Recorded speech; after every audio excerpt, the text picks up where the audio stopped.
பா என்னடா வெயில் இது, சில்லுன்னு எங்கேயாச்சும் போயிட்டு வந்தால் நல்லா இருக்குமே அப்படின்னு நினைக்கிறீங்களா? காலையில் போயிட்டு சாயங்காலம் ரிட்டர்ன் வர்ற மாதிரி நல்ல ஒரு டூரிஸ்ட் ஸ்பாட்டாக சொல்கிறேன், கேட்டுக்கோங்க. இதோட வேற எங்கேயும் இல்லைங்க, குன்னூரில் தான் இருக்குது. குன்னூருக்கு நிறைய பேர் போயிருப்பீங்க, ஆனால் நான் சொல்கிறேன் இந்த இடத்துக்கு அதிகமான பேர் போயிருக்க மாட்டீங்க, மிஸ் பண்ணியிருப்பீங்க. இந்த இடத்தோட ஸ்பெஷாலிட்டியே அங்கே இருக்கிற சாக்லேட் ஃபேக்ட்ரி தான்.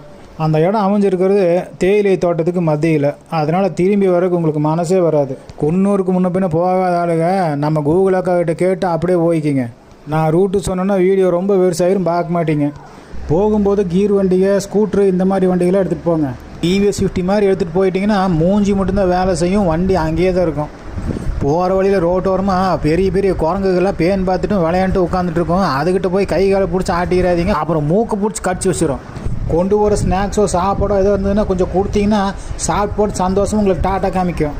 குன்னூர் வந்துட்டீங்கன்னா ரைட்டை கட் பண்ணிக்கிங்க. கட் பண்ணி ஸ்ட்ரைட்டாக 3 கிலோமீட்டர் வச்சு ஒரு ஆள் தழுத்துறீங்கன்னா நேராக சிம்ஸ் பார்க் தான். டைம் இருந்ததுன்னா அம்மனி குழந்தைகளை கூப்பிட்டு போய் சிம்ஸ் பார்க்குக்கு போய் ஜாலியாக ரவுண்ட் அடிச்சுட்டு வாங்க. 50 ரூபா நம்ம டிக்கெட் வரும்னு நினைக்கிறேன். ஃபோட்டோ செல்ஃபியெல்லாம் எடுத்து போட்டு வெளியே வந்துடுங்க. வெளியே வந்துட்டு ரைட்டில் கொஞ்சம் தூரம் முன்னாடி போய் பார்த்தீங்கன்னா பெரிய டீ கடை ஒன்று இருக்கும். 2 சைடு உட்காந்து ஜனங்க பூரா டீ குடிச்சிட்டு இருப்பாங்க. அவங்கக்கிட்ட மூஞ்சி சிரிச்ச மாதிரியே வச்சுட்டு சாக்லேட் ஃபேக்ட்ரி எங்கே இருக்கு அப்படின்னு கேட்டிங்கன்னா வழி சொல்லுவாங்க. ஏமாந்தும் கூட குள்ளாவை போட்டு இந்திக்கார யாராச்சும் வந்து அவங்ககிட்ட கேட்டுறாதீங்க, அப்புறம் பொள்ளாச்சிக்கு வழி சொல்லிடுவா, அப்புறம் உடுமலை பேட்டில் போய் நிற்பீங்க. சாக்லேட் ஃபேக்ட்ரிக்கு உள்ளே போகிற என்ட்ரன்ஸ் இது தான். கீழே பார்த்தீங்கன்னா அந்த ஹெலிபேடுன்னு சொல்கிற ஹெலிகாப்டர் நிற்கிற இடம்.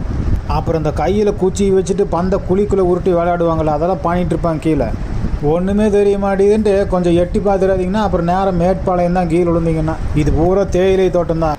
அப்புறம் ரொம்ப முக்கியமான விஷயம், அந்த தேயிலை தோட்டத்துக்கு நடுவில் பார்த்தீங்கன்னா 2 காட்டு எருமைங்க எப்போவுமே சுற்றிட்டு இருக்கும். இப்படித்தான் ஒரு நாள் ஒருத்தர் இலை பறிச்சுருந்துருக்கிறாரு. பின்னாடி பார்த்தீங்கன்னா ஒரே சவுண்டு, அட சும்மாருங்கட வேலை செய்வோன்னு இருக்காரு. அப்புறமும் சவுண்டு, பின்னாடி திரும்பி பார்த்தா காட்டு எருமை.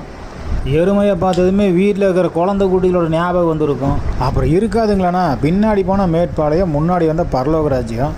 அப்புறம் இந்த காட்டு எருமைக்கு என்ன தோணுச்சோ தெரியல, பேசாமல் போயிடுச்சுங்களாமா. இது வரவாட ஒரு நாள் சாக்லேட் ஃபேக்ட்ரிக்குள்ளே போய் அது ஒன்றா அட்டகாசமெல்லாம் கேட்டிங்கன்னா செம காமெடியாக இருக்கும். ஒரு வேளை எருமை பார்த்தீங்கன்னா அதுக்கு குரங்குக்கு போட்ட ஸ்நாக்ஸ் பூரா போட்டுட்ருக்காதீங்க, அப்புறம் நீங்கள் சாப்பிட்ட ஸ்நாக்ஸ் பூரா வெளியே வந்துடும். சுற்றி முற்றி தேயிலை தோட்டமாக இருக்க, பறித்து மூட்டையில் போடலான்ட்டு பறிச்சுட்ருக்காதீங்க. அப்புறம் வாட்ச்மேன் பார்த்தாருன்னா ஒன்றும் பண்ண மாட்டார், எருமை கூப்பிட்டுருவார். சிம்ஸ் பார்க்லேருந்து இந்த சாக்லேட் ஃபேக்ட்ரி என்ட்ரன்ஸுக்கு வர்ற வழி செம த்ரில்லிங்காக இருக்கும், பார்த்து வாங்க, ஒன்றும் பயந்துக்காதீங்க. அப்புறம் அந்த என்ட்ரன்ஸ் வர்ற வரைக்கும் வண்டி எங்கேயுமே நிறுத்திடாதீங்க, நீங்கள் பாட்டுக்கு ஓட்டிட்டு சல்லுன்னு வந்துகிட்டே இருக்கணும். அப்புறங்கண்ணா ரொம்ப முக்கியமான விஷயம், சாக்லேட்டில் வாங்கினீங்கன்னா நமக்கு கொஞ்சம் சேர்த்து வாங்கிட்டு வாங்க. குழந்தை குட்டிகளோட ஜாலியாக போய் சேஃப்டியாக வாங்க. அப்புறம் எருமை பார்த்தீங்கன்னா வந்து கமெண்ட் பண்ணுங்கள். நான் கிளம்புறேன். அஸ்ஸலாமு அலைக்கும். நான் உங்கள் கோவை அகமது.